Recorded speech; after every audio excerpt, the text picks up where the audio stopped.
Pak, saya agak kaget ya kalau Pak Mahfud tiba-tiba jadi jubir KPK gitu. Oh, harusnya besok. Cuman kalau memang lebih cepat ya lebih baik karena kan mungkin publik ingin mendapatkan informasi langsung dari yang bersangkutan. Tapi sebelumnya kan saya sudah ceritakan bahwa yang bersangkutan ada kesehatan, problem kesehatan yaitu prostat. Jadi Pak Ketua Umum memerintahkan untuk kembali karena mungkin asumsi publik seolah-olah yang disampaikan oleh Wamentan hilang lah, itu enggak benar. Bahwa kan kita nih kadang handphone suka ketinggalan lah atau memang keadaan kita lagi tidak memungkinkan pegang handphone. Nah itulah yang menyebabkan mungkin tidak ada komunikasi.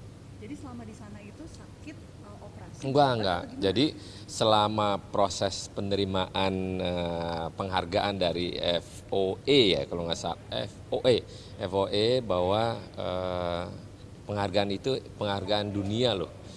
Jadi untuk Indonesia tentang pangan.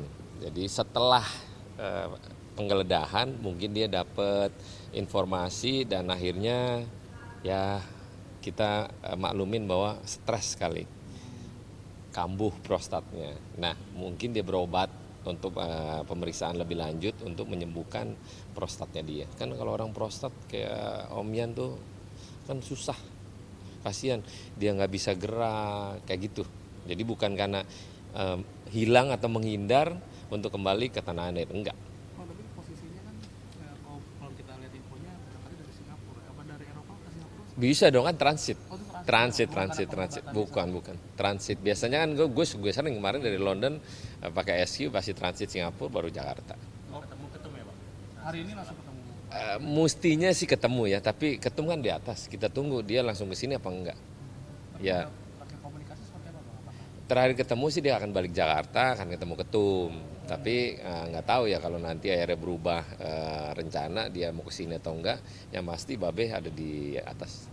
Berarti info penerbangan maskapai itu benar adanya ya? Itu Gue baru tahu sih, karena tadi kawan-kawan memberitakan lebih cepat dari informasi ke Nasdem malah.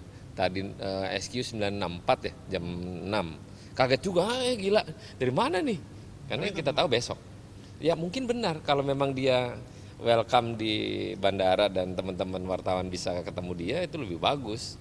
Supaya bisa memberikan satu statement lah yang bersangkutan tentang perkara yang dihadapi. kalau Nasdem sendiri gimana, Bang, sikapnya terkait perkara ini? Kalau Nasdem kan dari pertama dulu Rio Capella, Joni Plate, ikutin proses hukum yang berlaku aja. Jadi sesuai mekanisme ya kita hormati proses hukum KPK dan dia harus ikutin prosesnya, nggak boleh enggak. Pak Mahfud bilang katanya sudah dapat info kalau Pak SBY ini tersangka, Pak. Nah, dari Nasdem sudah dapat informasi belum? Pak, saya agak kaget ya kalau Pak Mahfud tiba-tiba jadi jubir KPK gitu. Nah kan ya sebenarnya kan KPK yang harus jawab resmi.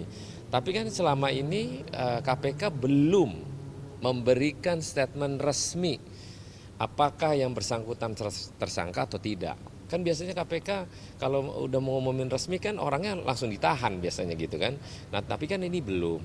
Nah kaget kalau Pak Mahfud mengomentari hal demikian bahwa sudah tersangka. Sejak kapan Pak Menko jadi jubirnya KPK gitu? Agak kaget sih, cuman ya saya bertanya balik, Pak Menko mungkin dapat informasi dari orang-orang yang bisa diberikan mendapatkan informasi itu. izin menegaskan berarti Pak Surya Paloh hari ini di kantor Nasdem menunggu kedatangan Pak SY. Enggak menunggu, memang Pak Surya memang pulangnya kan selalu jam malam. Tapi kalau dia datang syukur, enggak juga nggak apa-apa. Kan tidak harus ditugasin harus ke sini. Tapi Pak Surya ada di atas. Bang, kalau soal penggeledahan yang di rumahnya Makassar itu juga sudah dapat info belum? Belum, baru tahu tadi. Ada berita disita mobil Audi kalau nggak salah kalau dengar ya. Ya itu kan proses dari KPK ya nggak apa-apa. Kan namanya penggeledahan hanya bukan di rumah dinas tapi di rumah pribadinya. Tapi setibanya di Jakarta ini apakah sudah ada informasi langsung ditahan atau gimana? Enggak ada. Kan dia belum dipanggil sebagai tersangka loh. Masih informasi yang sifatnya benar atau tidak, tapi KPK belum memberikan statement resminya.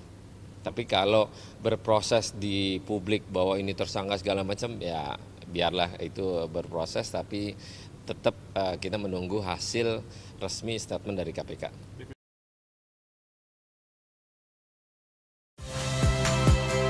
Saya Nitya Anissa.